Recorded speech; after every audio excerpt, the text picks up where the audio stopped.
and with less than almost a month to the December 7 polls, the presidential candidates are crisscrossing the country, to, get the electorate to understand their policies and their manifesto promises. And of course, one of them is independent presidential candidate Kwame Asiedu Walker. He joins us in the studio with his running mate, Jacob Osei Yeboah. Thank you very much for your time. First of all, I must ask, how is the campaign going? We've seen the leaders of the two main parties going up and down. In fact, today they're both in Accra, the Greater Accra region, touring. How is your campaign going? Very well, very well. Araba, actually, thank you for being here. Thank you for inviting us to actually deliberate with you. It is going very well, I must say. Yes, those two dominant parties are notorious in causing mayhem in this country. We actually crisscross them in the middle of the day, lunchtime in Accra, where they are blocking traffic, causing actually congestion, which actually shows that they are not actually sort of thinking of the electorate and the people, the citizens of this country. But that is expected with huge campaigns like that. Yeah, but you see, it needs to be planned where it doesn't encumber people, especially around lunchtime, lunch hour, where traffic around the circle or the Obichi-Bilabite area is congested. Really, delaying progress in traffic flow. They could have had it at the park. Yes, it must be sort of thought process, not just haphazardly done. Okay, how different is your campaign? We are actually going door to door in a special way of actually engaging the people, understanding the people. This was what must be done, and that's what we are doing. All right. We just aired a story about the Electoral Commission saying that it had deleted about 30,000 names from the electoral roll. People whose names were deleted, according to them, they said that the people whose names were deleted engaged in some form of fraud, and so their names were taken off the electoral roll. Have you heard this? Has this come to your attention, Mr.? Yes, Araba, I've heard it, and then I think that there were some due processes that the Electoral Commission followed. That they have the adjudication team who had to go through the various complaints and to judge that. And so I think at the end of the day, the 30,000 is the number that actually came out. And especially with the biometric, you cannot deliberately decide to try to register twice. Some might have done that out of ignorance, some too quite deliberate, and I think that is why the Electoral Commission has actually come out with this decision. So you're not worried about the number 30,000, even though about 17 million people registered, you're not worried about the fact that 30,000 will be unable to participate in the polls? I'm deeply worried, but you need to look at the insurgency of the time, okay? And so sometimes, if you look at the percentage of 30,000 out of 17 million, and looking at, you see, elections are national security concerns. Let me be blunt over here. And so this decision is a way of paving the way for us to move forward, because the register ought to be ready 21 days before the final, before the election day. And so we need to understand where the Electoral Commission is coming. It's really time tight, and so we need to go without them. All right, let's come back to your campaign, Mr. Walker. I'm sure you've heard the NPP and NDC making all sorts of assurances and pledges and promises to the people as they hit the campaign trail. Sure. What about you? I heard that you were promising a helicopter for each region, or was it each district? Each region, I said. Each region? Each region. For what purpose? Well, there has been disaster in this country. We must have a program to address the disaster management. Disaster management in any developing country is paramount. We must focus on those issues. We here, where we have flooding issues, we have villages that are across the Volta that have emergency that are not being attended to. Specifically, the road accidents in this country.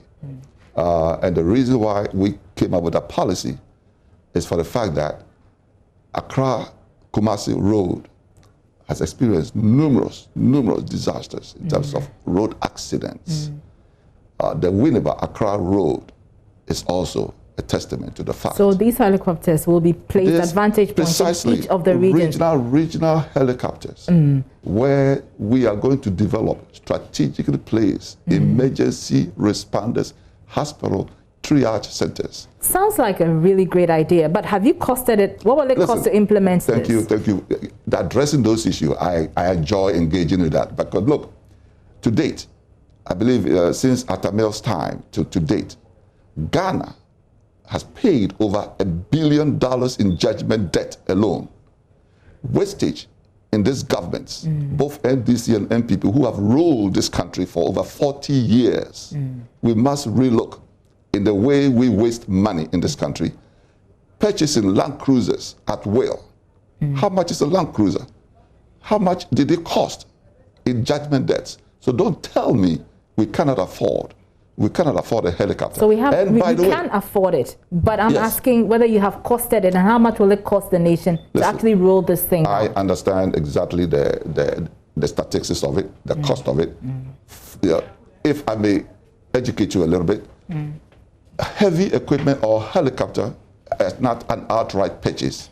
You can do a lease purchase agreement where the manufacturers will actually supply you and maintain those contracts and maintain those equipment and pay as you go.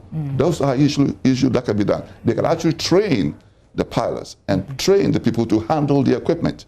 That is done. It's international business practices. We must avail ourselves to those things. Look, I was engaged with Boeing, for example.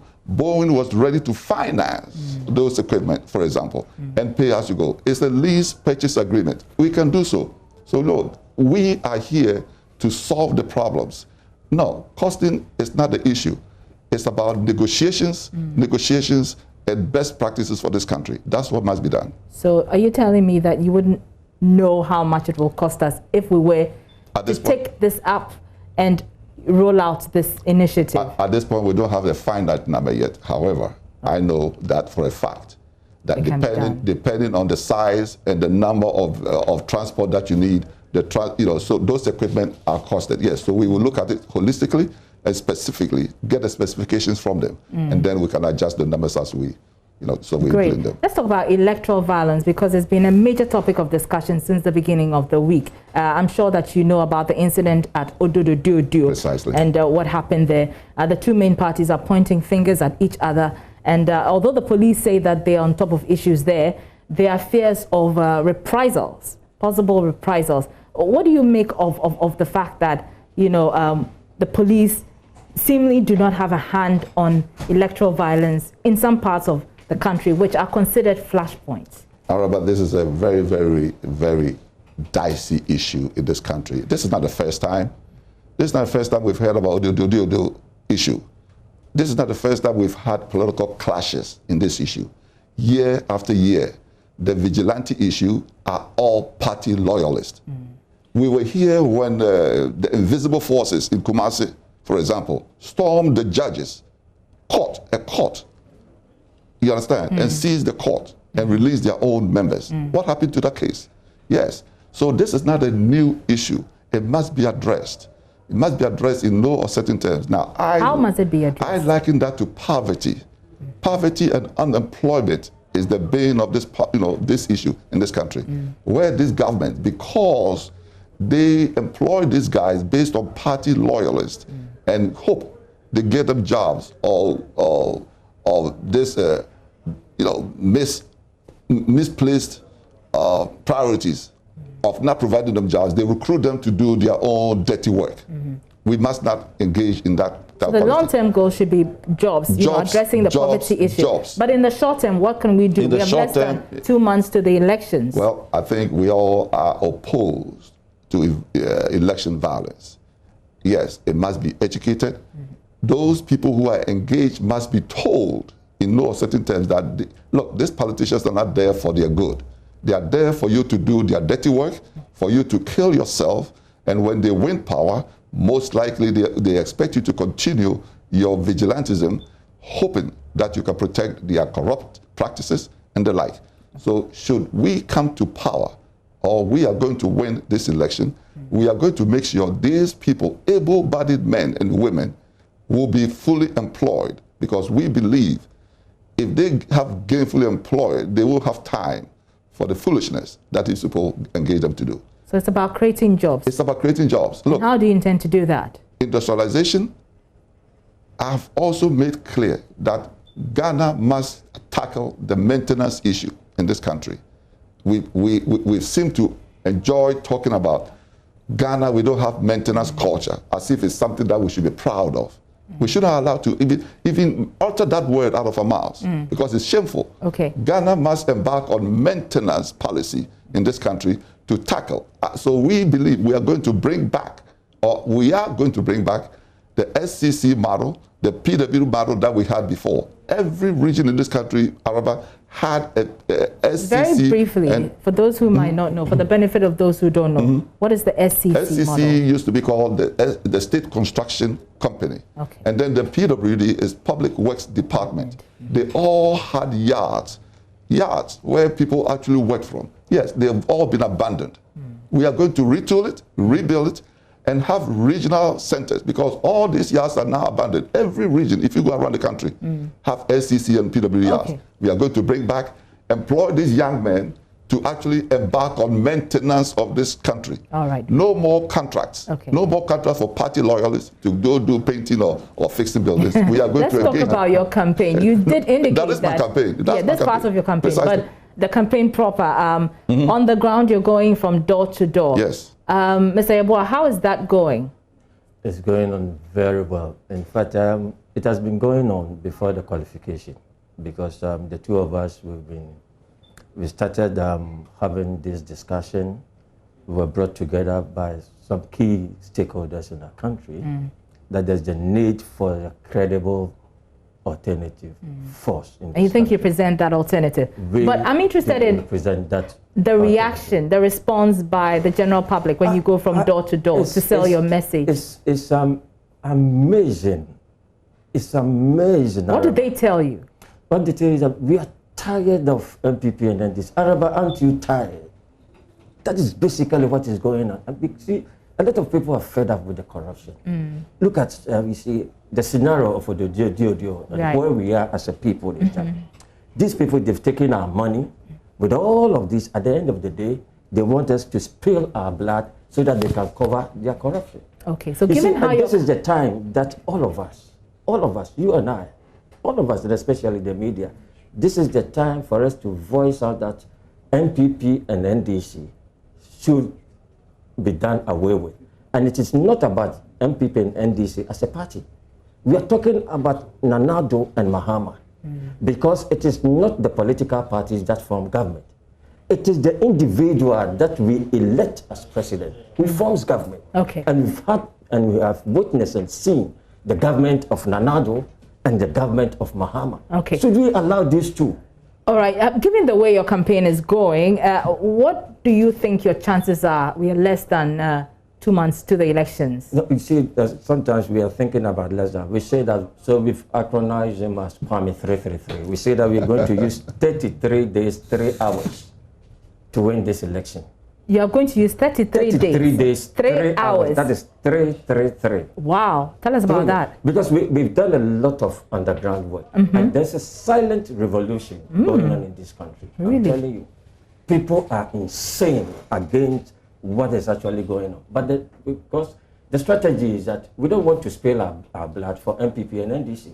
So everybody is quiet. And on that day, on the 7th of December, 2020, you will see it. Because that is how the key stakeholders and everybody, all the top men in this country, they're fed up. Haven't you witnessed the number of businesses that have gone on? Now, because of the governance of Nanado, Mahama has now gotten the courage to say that he's better. Yes, I'm not surprised that Mahama says that all his mistakes has been resolved. How has it been resolved? Because he thinks that whatever thing that Ghanaians became insane against him, Nana has done worse. Wow. Okay. All right. We'll have to wrap. So his problem has been resolved. Right. We'll have to wrap up the interview here. But thank you so much for your time. You say there's a silent revolution going. Absolutely. We'll see that on December 7, whether indeed Mr. Walker and Mr. Yeboah will emerge as the new president. Listen. Apart from the fact that we're about the handsomeness, just look at him. You think people are going to vote along, no, how we talk about handsome issues. or not? We are solution. Listen, we are solution based. We are pragmatic. Thank you. Join us for that movement. Really, Ghana needs to change, and I believe you believe that as well. So thank you. Well, I do believe Ghana needs to change, but I don't know which direction it should go. Listen, for the but better. Thank you so much, Mr. Walker and Mr. Yeboah, the independent presidential candidate, Mr. Walker there. Let's move